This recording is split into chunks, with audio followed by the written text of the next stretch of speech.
UP के बरेली में police ने मौलाना तौकीर रजा को किया हाउस अरेस्ट। फाइक एनक्लेव कॉलोनी में है तौकीर का घर। मौलाना तौकीर रजा ने खुद अपना वीडियो जारी किया है। बरेली में उत्पात मचाने के बाद मौलाना तौकीर रजा का बयान, कहा जख्मी लोग भी मुबारकबाद के हकदार हैं। पुलिस ने जानबूझकर किया लाठीचार्ज। इसने जानबूझकर मुसलमानों पर लाठियां चलाई। मुसलमानों पर यह इल्जाम लगाया जा रहा है कि मुसलमानों ने पत्थर चलाया है। यह बिल्कुल झूठी बात है। मुसलमानों ने कोई पत्थर नहीं चलाया है और मुसलमानों को जदोकोब किया गया है। नजरबंद पर बोले तौकीर रजा, पुलिस ने मुझे हाउस अरेस्ट किया है। सरकार का एक तरफा रवैया बंद हो, मैं गिरफ्तारी के लिए तैयार। अभी तक मैं हाउस अरेस्ट हूँ, मुझे निकलने नहीं दिया जा रहा है और मुझे बहुत खुशी होगी अगर मुझे गिरफ्तार कर लिया जाए। मैं तो कहता हूँ जैसे गोली मार दी तुमने अतीक और अशरफ को, ऐसे मुझे गोली मार दो। बरेली में मौलाना तौकीर रजा के कहने पर आई भीड़ ने पुलिस पर किया पथराव। लव मोहम्मद स्लोगन को लेकर किया बवाल। फिलहाल शहर में भारी फोर्स तैनात। यूपी के बरेली में जुमे की नमाज के बाद बवाल। प्रदर्शनकारियों ने जमकर किया पथराव। पुलिस ने लाठीचार्ज कर हालात पर काबू पाया। यूपी के बरेली में हुए बवाल के बाद पुलिस ने सड़कों पर किया फ्लैग मार्च। जुमे की नमाज के बाद 3 जगहों पर हुआ था बवाल। मौलाना के भड़काने पर लोगों ने किया था बवाल। यूपी के बरेली में हुई हिंसा के बाद डीएम अविनाश सिंह का बयान, कहा जुमे की नमाज के बाद बिना अनुमति के निकाला गया मार्च। पुलिस ने सख्त कार्रवाई कर हालात पर काबू पाया। यूपी के अलग अलग शहरों में हो रहे बवाल पर सीएम योगी का बयान, कहा दशहरे पर बुराई के दहन का सही समय। जुलूस में अराजकता फैलाने वालों पर होगी सख्त कार्रवाई। अधिकारियों को दिया दिशा निर्देश। उपद्रवियों पर हो कड़ी कार्रवाई, न बचे कोई। यूपी के बरेली में हिंसा रोकने के लिए यूपी पुलिस की कार्रवाई पर सपा सुप्रीमो ने उठाए सवाल। एक्स पर किया पोस्ट, लाठीचार्ज कर सरकार ने सौहार्द और सद्भाव बिगाड़ा। यूपी के बरेली में हुई हिंसा के बाद बोले यूपी सरकार के मंत्री सुरेश खन्ना, कहा योगी सरकार में किसी को भी कानून अपने हाथ में लेने की इजाजत नहीं है। जो भी कानून अपने हाथ में लेगा तो शासन अपना काम जरूर करेगा। यूपी के परिवहन मंत्री दयाशंकर सिंह का बयान, कुछ लोग सांप्रदायिक सौहार्द को बिगाड़ने की कोशिश कर रहे हैं। माहौल खराब करने वालों पर होगी कठोर कार्रवाई। महाराष्ट्र सरकार के कैबिनेट मंत्री नितेश राणे का बयान, कहा भारत हिंदुओं का राष्ट्र है। यहाँ आई लव महादेव नहीं बोलेंगे तो क्या पाकिस्तान में बोलेंगे। बरेली के बाद मऊ में भी हुआ लव मोहम्मद स्लोगन पर बवाल। जुमे की नमाज के बाद गोहना में पुलिस पर किया गया पथराव। पुलिस ने लाठीचार्ज कर हालात पर काबू पाया। यूपी के मुजफ्फरनगर में आई लव महादेव बनाम लव मोहम्मद विवाद। हिंदू संगठन ने कहा शिव सर्वोपरि, किसी को नहीं होना चाहिए एतराज। शहर में लगे आई लव महादेव के बैनर। यूपी के लखनऊ में जुमे की नमाज के बाद किया गया प्रदर्शन। हुसैनाबाद ट्रस्ट पर मौलाना कल्बे जवाद ने लगाए भ्रष्टाचार के आरोप। ट्रस्ट की जमीनों पर कब्जे से भड़के मुसलमान। यूपी के आगरा में मुस्लिम बाहुल्य इलाकों में लगाए गए लव मोहब्बत के पोस्टर। संवेदनशील इलाकों में भारी संख्या में फोर्स तैनात। सोशल मीडिया पर भी पुलिस की सख्त निगरानी। लव मोहम्मद स्लोगन को लेकर मध्य प्रदेश के भोपाल में भी बवाल। ताजुल मस्जिद के बाहर अचानक कुछ युवाओं ने गाड़ियों पर लगाए स्लोगन के पोस्टर। मुस्लिम बोले कोई हमें नबी का नाम लेने से नहीं रोक सकता। खुद आतंकी फैक्ट्री बना पाकिस्तान भारत को दे रहा है नसीहत। यूएनजीए में पाक पीएम शहबाज का भड़काऊ बयान, कहा भारत का हिंदुत्व प्रेरित उग्रवाद दुनिया के लिए खतरा।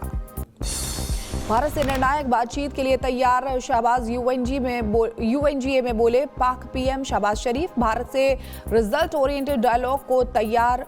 कश्मीर मुद्दे पर फिर साधा निशाना। ऑपरेशन सिंदूर का भी जिक्र किया। शहबाज का दावा, भारतीय एयरफोर्स के 7 जेट हुए थे डैमेज। यूएनजीए में पाक पीएम शहबाज अपनी आदत से नहीं आए बाज। कहा कश्मीर एक दिन भारत से होगा आजाद। पाकिस्तानी लोग कश्मीरियों के साथ हैं।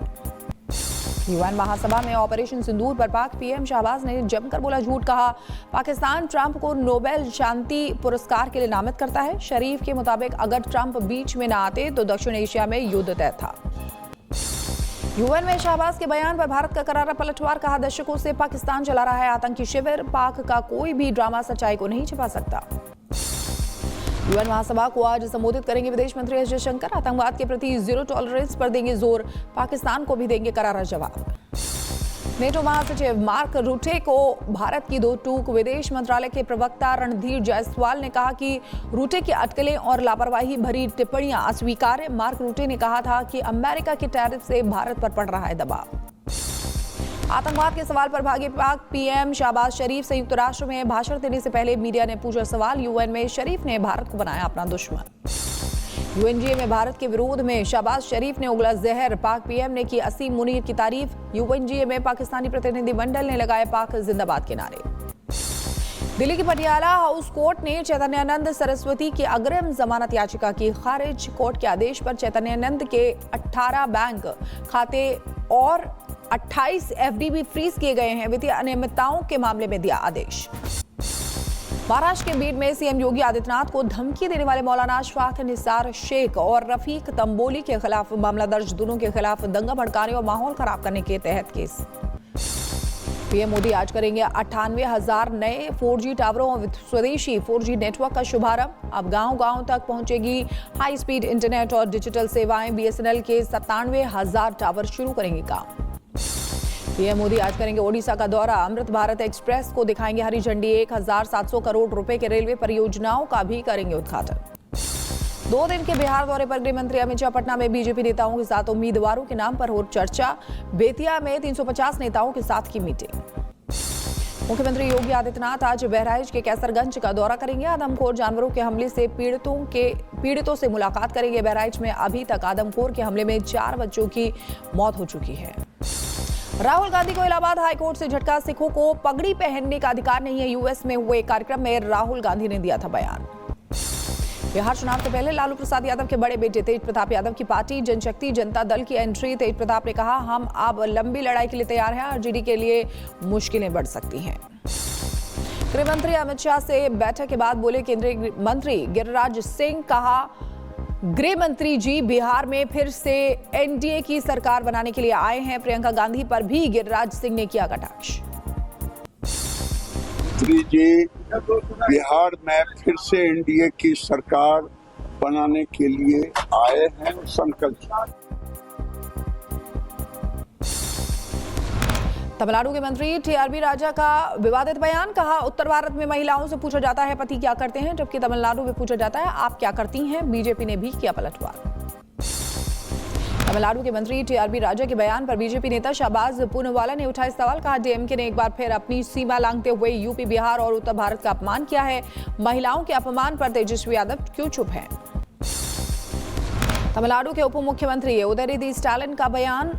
राज्य में हिंदी के लिए नहीं है कोई जगह। विपक्ष ने भाषा और शिक्षा नीति को बदलने की कोशिश तो होगा आंदोलन। जम्मू कश्मीर में शोपिया के यारवां जंगल में सर्च ऑपरेशन के दौरान सुरक्षा बलों को मिला पुराना आतंकी ठिकाना। हथियार और गोला बारूद बरामद। सुरक्षा बलों ने इलाके में बढ़ाई सतर्कता। बूंदी के केशव रायपाटन में स्वर्ण मंदिर एक्सप्रेस से गिरे युवक ने बताया खुद को पाकिस्तानी। बिना पासपोर्ट वीजा भारत में हुआ दाखिल। आतंकी साजिश की आशंका। सुरक्षा एजेंसियां कर रही हैं युवक से पूछताछ। पर्यावरण कार्यकर्ता सोनम वांगचुक को गिरफ्तार कर राजस्थान की जोधपुर जेल लाया गया है। एनएसए के तहत की गई वांगचुक पर कार्रवाई। 24 घंटे की कड़ी सुरक्षा और सीसीटीवी की निगरानी में रखे गए। आतंकी गतिविधियों में शामिल पंजाब का परमिंदर सिंह गिरफ्तार। सीबीआई परमिंदर को यूएई से गिरफ्तार कर भारत लाया गया है। आतंकियों के लिए फंड जुटाने, रंगदारी और हत्या जैसे कई आरोप है। भारत के अंडमान सागर में मिला नेचुरल गैस का भंडार। श्री विजयपुरम 2 में हुई बड़ी खोज। 295 मीटर गहराई पर 87% मीथेन युक्त गैस मौजूद है। 17 किलोमीटर दूर समंदर में ड्रिलिंग की गई है। केंद्रीय मंत्री हरदीप पुरी बोले, समंदर में ऊर्जा के नए अवसर खुल गए। यूपी के एटा में सपा के 2 दिग्गज नेताओं को इलाहाबाद हाईकोर्ट से मिली राहत। कद्दावर नेता जोगेंद्र सिंह यादव और पूर्व विधायक रामेश्वर सिंह यादव जेल से रिहा हुए हैं। दोनों नेताओं ने न्यायालय का धन्यवाद दिया। हरियाणा के पलवल में नाबालिग का जबरन धर्मांतरण कराने का मामला सामने आया है। पुलिस ने मस्जिद के मौलवी और एक युवक को गिरफ्तार किया है। मामले की जांच में जुटी पुलिस।